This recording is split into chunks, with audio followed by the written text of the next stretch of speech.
Yo soy ingeniero de telecomunicaciones, estudié la carrera de ingeniería y allí pues descubrí el mundo del teatro aficionado, me apunté al grupo de teatro aficionado de la escuela, No es culpa nuestra, que les mando un saludo estupendo.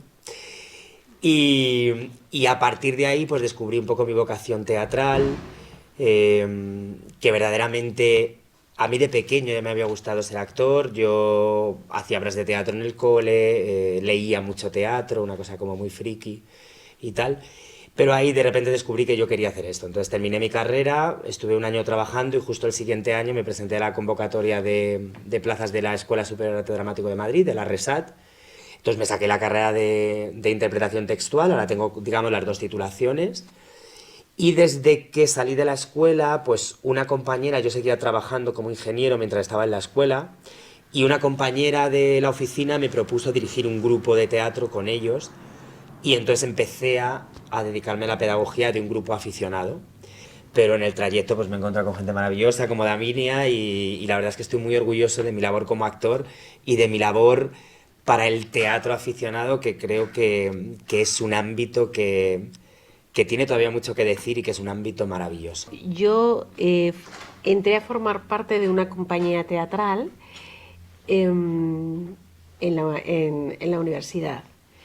Entré a formar parte de La Fragua y la Luna. La Fragua y la Luna la forman algunos de mis actuales socios y amigos que habían creado su propia compañía pues con 17 y 18 años. Eh, bueno, pues en particular yo conocí a uno de estos actores y entré en La Fragua y la Luna.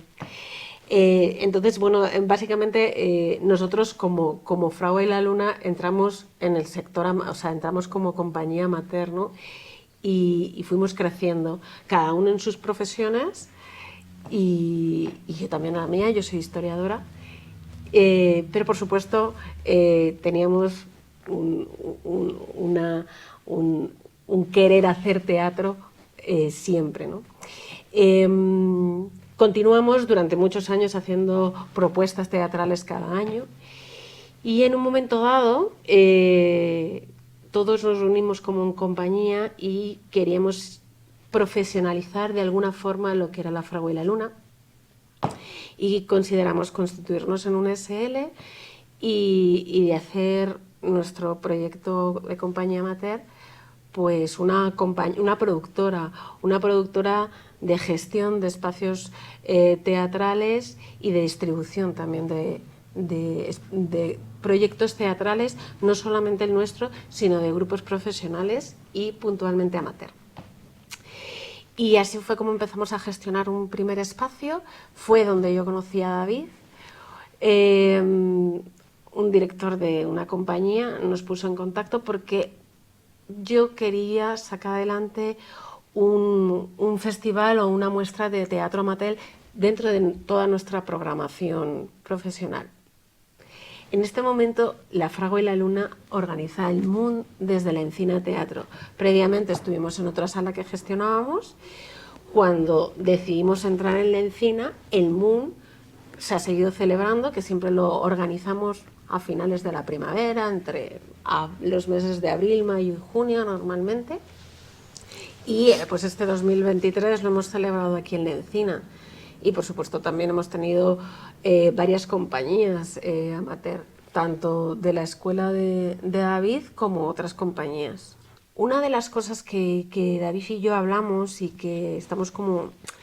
que es una de las razones por las que salió adelante este festival fue porque a veces las compañías amateur no conocen todo el procedimiento que se necesita o en producción dentro de una sala de teatro alternativo, ¿no? Entonces, bueno, nuestro afán en parte también es pues darlo a conocer, ¿no? Que las compañías amateur conozcan pues esos procedimientos que se necesitan para estar en una sala del circuito off. Un poco al hilo de lo que decía Davinia, que la verdad es que fue lo más maravilloso de conocerla, es que yo lucho mucho, porque yo he trabajado mucho en producción y he hecho ayudantías de dirección, he hecho gerencias en gira, y yo como actor me he visto muchas veces en la situación de tener que lidiar con lo que tiene que hacer una compañía para venir a un espacio off, para ir a un espacio Más grande. más grande o para irse de gira a no sé qué pueblo. La misma gira te toca a no sé qué pueblo y de repente te vas al teatro de el Romea. Y entonces eh, tienes que hacer muchas cosas. Y es que yo todo el rato me planteo que el concepto teatro amateur, el otro día me lo dijo una persona muy importante para mí, dice, es que claro, en sí la frase teatro amateur es paradójica, porque el teatro es teatro, lo amateur se añade después, pero no deja de ser teatro, ¿no? Entonces, el teatro es teatro y requiere una serie de cosas que, por muy amateur que sean, tienen que estar, ¿no? Entonces, hay muchos grupos con los que yo tengo mucho contacto que tienen unos niveles de producción excepcionales, pero quizá hay otros que están empezando, que tienen menos capacidad económica, que no entienden que montar una obra no es solo salir, aprenderte un texto e interpretarla. Entonces, yo ahí sí que animo a la FETAM muchísimo a que haga consciente a los directores de los grupos, a las personas responsables, que tienen que tener ciertos conocimientos de producción y de distribución y que tiene que haber dentro de las compañías personas al cargo de eso. Porque una de las cosas que más pasa en las compañías es que se convierte esto como en un pepito grillo, Sí. ¿no? De repente 33 personas llaman a Davinia, a Claro. Luismi, a tal. Entonces, claro, yo insisto mucho en mis grupos en que les estoy dando un valor añadido como escuela por el hecho de explicarles cómo son estos protocolos y de nombrar un organigrama dentro de la Claro. propia compañía. Entonces, ese tipo de detalles quizá hacer, no sé si en forma de cursos, en forma de charlas, en forma de encuentros de compañías profesionales y aficionadas a nivel de producción, creo que sería muy interesante porque ahorraría muchísimo sufrimiento a las compañías que eh, en la FETAM sabéis perfectamente que es muchas veces por lo que se rompe una compañía, estos líos de idas, de venidas, de quién puede, quién no puede, quién se encarga de cada cosa, y es una pena porque hay mucho esfuerzo artístico detrás, y también ahorraría muchísimos dolores de cabeza a las salas que hacen ese esfuerzo por alojar grupos que no tienen una estructura profesional. Sala alternativa, las salas alternativas están dentro del circuito off. El circuito off es el circuito de teatro alternativo, ¿vale? O sea, realmente es lo mismo. ¿Qué podríamos decir de primeras? ¿Qué diferencia hay entre un teatro alternativo o un teatro comercial? Voy a llamarlo, ponerlo entre comillas comercial, no es comercial exactamente. Para empezar, las dimensiones. Las dimensiones que tiene un teatro, pongamos por ejemplo la Gran Vía, son grandes infraestructuras, escenarios muy grandes, un patio de butacas muy amplio. Por supuesto, dentro de esos teatros hay un staff, hay un departamento de producción, iluminación, hay un equipo muy grande y evidentemente tiene sus correspondientes presupuestos y financiaciones. ¿Vale? ¿Qué es el teatro alternativo? El teatro alternativo son salas de pequeño formato. O sea, normalmente, en general, las salas alternativas tienen entre 150 butacas o incluso menos. O sea, tenemos espacios con 40, con 30 butacas, con 50 butacas, ¿no? Y los recursos en las salas alternativas son menores. También el personal que hay por detrás en producción, en iluminación es menor, pero los recursos para tener el espacio abierto son menores y el presupuesto pues siempre se ha ajustado. Las salas alternativas siempre, bueno, pues nos cuesta sacar adelante los proyectos. ¿Qué ocurre también? Que también los proyectos que hay en las salas alternativas suelen ser, no digo siempre, pero pueden ser más transgresores que lo que puedes encontrar en un espacio muy grande. Suelen ser propuestas además mucho más cercanas. La diferencia con un teatro grande es que es más difícil acceder a la compañía, al director, a los actores, al elenco. Sin embargo, en un teatro alternativo tú lo tienes que casi puedes tocarlo. Claro, es que de ahí viene un poco la Puedes palabra... palparlo. O sea, termina la función y aquí están los actores y ahí está tu butaca y puedes hablar con el actor y con la actriz. Y es más, prácticamente todos los actores, actrices que están en grandes teatros y que han podido tener una carrera incluso meteódica, han pasado por el teatro de alternativa, han empezado en pequeños espacios. Sin estos pequeños espacios no se puede, tengo que decir, no se puede crecer en el teatro. Tú no naces y llegas a la Gran Vía. Tú pasas por una sala del circuito alternativo. Creo que lo que es alternativo no es la sala en sí. La sala es una sala profesional, corrígeme si me equivoco, y no es la alternativa a una sala grande. Simplemente tiene otra estructura diferente y otra manera de presentar la cultura diferente. Lo que es alternativo es el teatro que se puede presentar aquí. Al ser salas más pequeñas, al trabajar muy directamente con los actores, el tipo de teatro que se puede presentar puede tener algo de alternativo con respecto al teatro más comercial. Pueden ser textos que no hayan sido publicados, pueden ser textos que tengan un componente más político, depende del tipo de programación que tengas. Pueden ser textos que no tengan una comercialidad brutal, pero que estén contando algo muy concreto. Se puede trabajar con colectivos, que ahora estáis muy metidos en el tema de la diversidad, con colectivos que no llevan tanto público como llevan la gran masa, ¿no? Porque, claro, evidentemente un teatro de mucho formato necesita llevar mucha cantidad de público para poder cubrir esos costes, ¿no? Sí.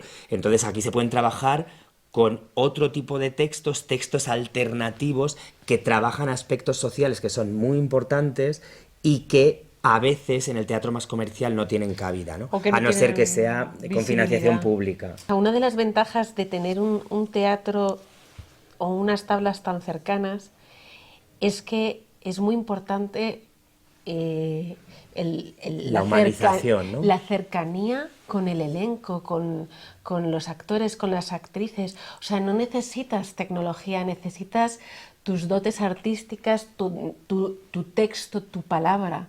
Y la palabra, en este caso, es lo más importante. No necesitas... Siento decirlo, pero en este caso no necesitas tantos toques efectistas. Eso no quiere decir que no haya iluminación, no haya máquina de humo, no, pero hay otras grandes producciones que además están en la Gran Vía que recurren a efectos sonoros, pero aquí la gran ventaja es esa cercanía con el actor y con la actriz y poder saborear su texto y su palabra. Y yo creo que ese es, yo creo que eso es lo más importante, ¿no? Y yo también añadiría, dentro de que tú tienes mucha más experiencia que yo en teatro alternativo, ¿no? Yo soy muy buen público de teatro alternativo, pero no he tenido una compañía como tal. Pero lo que yo añadiría es que los recursos son muchísimo más creativos. Evidentemente, tú no tienes aquí para ponerte un mar con una tela de 250 metros, no sé qué tal. Entonces te tienes que inventar algo donde el recurso visual la gente entienda que es un mar. Entonces, por supuesto, puede haber compañías que acierten más, puede haber compañías que acierten menos, pero lo bonito es que tienes un espacio de experimentación como actor, como actriz, como director, como intérprete. De creación, o sea, realmente es un... De experimentación en la creación, a eso me refiero, Y claro. de hecho, una de las cosas es que las compañías, tanto profesionales como amateur, tienen que ser muy flexibles en los espacios alternativos, porque las dimensiones y los recursos son menores. Entonces tienen que adaptar sus propuestas y sus proyectos al espacio. Y bueno, el ingenio que se desarrolla aquí es increíble. O sea, hay veces que, de verdad, cosas inimaginables se han sujetado con una brida o con tres. Y eso ocurre porque, llegado a un punto, la compañía tiene que solucionarlo para sacar adelante el proyecto. Y aquí es donde yo, fíjate, entronco o puedo hacer una unión muy clara entre el mundo aficionado o el sector aficionado y lo alternativo, ¿no? Las salas alternativas, porque verdaderamente yo contemplo el mundo aficionado. Por supuesto hay una parte comercial dentro del mundo aficionado, a todos nos encanta hacer un Jardiel Poncela que te ríes un montón, que las señoras de no sé qué pueblo se están meando de la risa durante 3 horas, pero también el teatro aficionado tiene que ser un espacio de experimentación para descubrir maneras de contar, para descubrir nuevos recursos. Lorca empezó haciéndole... o sea, Lorca llevaba un grupo de teatro aficionado que le hacía las escenografías Dalí. O sea, estamos hablando de este rollo, quiero decir. Entonces creo que ahí, cuando yo conocí a Davinia, es cuando yo me di cuenta de, es que aquí hay un punto de unión muy grande. ¿Cuántas veces hemos tenido que utilizar recursos creativos para solucionar un tema a nivel aficionado, en nuestro caso porque no tenemos dinero para comprar una grandísima escenografía? Entonces, eso en el fondo es una manera de también hacer teatro alternativo dentro de lo aficionado. Por eso creo que la unión entre teatro alternativo, salas alternativas y el teatro aficionado tiene que ser muchísimo más como alimentada, ¿no? Porque no tiene por es qué haber bonito. no tiene que haber una barrera. Exacto. O sea, la barrera, bueno, pues se genera por, digamos, dos apellidos, profesional y amateur. Evidentemente el profesional, hay un trabajo profesional de cada compañía y sobre todo, pues actores, actrices, directores, escenógrafos, se han formado en ello específicamente y es su profesión, ¿no? Pero no tiene que haber un muro infranqueable. Y eso es lo que, bueno, es una de las cosas que también yo creo que nos damos la mano en el mundo, ¿no? A encontrar un espacio en el que una muestra de teatro alternativo tenga lugar en un teatro del circuito off, donde normalmente hay compañías profesionales, pero también hay un espacio para el teatro amateur. Es muy importante que las salas alternativas también entiendan que dejar este espacio para lo aficionado, a pesar de que les suponga un esfuerzo, pues lidiar con ciertas cosas o ciertas fallas de producción que pueda tener los grupos, es una manera de invertir en su público. Y a los gobiernos, a las instituciones públicas, entender que las escuelas, aunque somos privadas y nos sostenemos de las cuotas de los socios, también podemos recibir cierto tipo de ayudas para poder agrandar estos espacios de colaboración y de creación de nuevo público. A mí eso me parece importantísimo en el mundo de la cultura a día de hoy. Es que las salas alternativas y el teatro aficionado, por ejemplo, acercan el teatro a los jóvenes. En nuestro caso, nuestro público está fidelizado a determinados géneros. Nosotros tenemos un público fidelizado en determinados géneros, por ejemplo el familiar, que sí que viene con asiduidad, y hay otros géneros teatrales que el público, digamos, que no tiene tanta fidelidad, ¿no? Que, bueno, pues viene a la Encina o en un momento dado va a otra sala del circuito alternativo porque la propuesta, bueno, pues le llama la atención. Entonces, ¿qué es lo que hacemos nosotros? Nosotros tenemos una estrategia de comunicación. Entonces, esa estrategia de comunicación se utiliza para las compañías profesionales y, por supuesto, también para las amateurs, en este caso para el MUN. Es decir, tenemos nuestros contactos empresa, tanto escrita como online, donde publicitamos toda nuestra programación, toda la que tenemos, y por supuesto cartelería y redes sociales, ¿no? Por un lado están nuestras plataformas de venta. La primera es Atrápalo. También trabajamos con Entradium y por supuesto también con nuestra propia web, ¿no?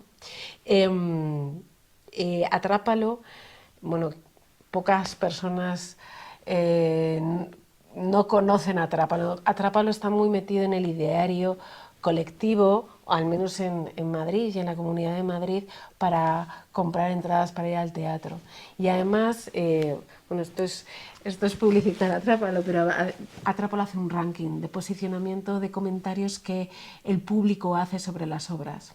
Entonces, el público, en general en Madrid, está acostumbrado a recurrir a Atrápalo para ver, oye, yo quiero ver en una comedia, quiero ver el puntaje que tienen Atrápalo. La gente se guía mucho por los comentarios de otros espectadores. Y además estamos como aprendiendo como público a ver lo que hay detrás del comentario, ¿no? Porque los comentarios siempre son positivos, pero es como, no, está súper bien. En el fondo pasas el rato. Y ya ahí dices, bueno, este tan positivo no era.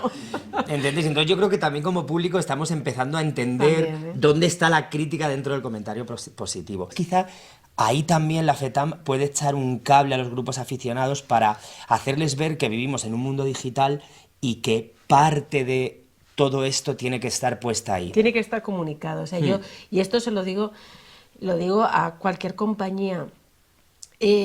Tú puedes tener un espectáculo increíble, puedes tener una obra maravillosa, pero si el público no sabe que estás o no lo comunicas, seguramente tengas muy poco recorrido.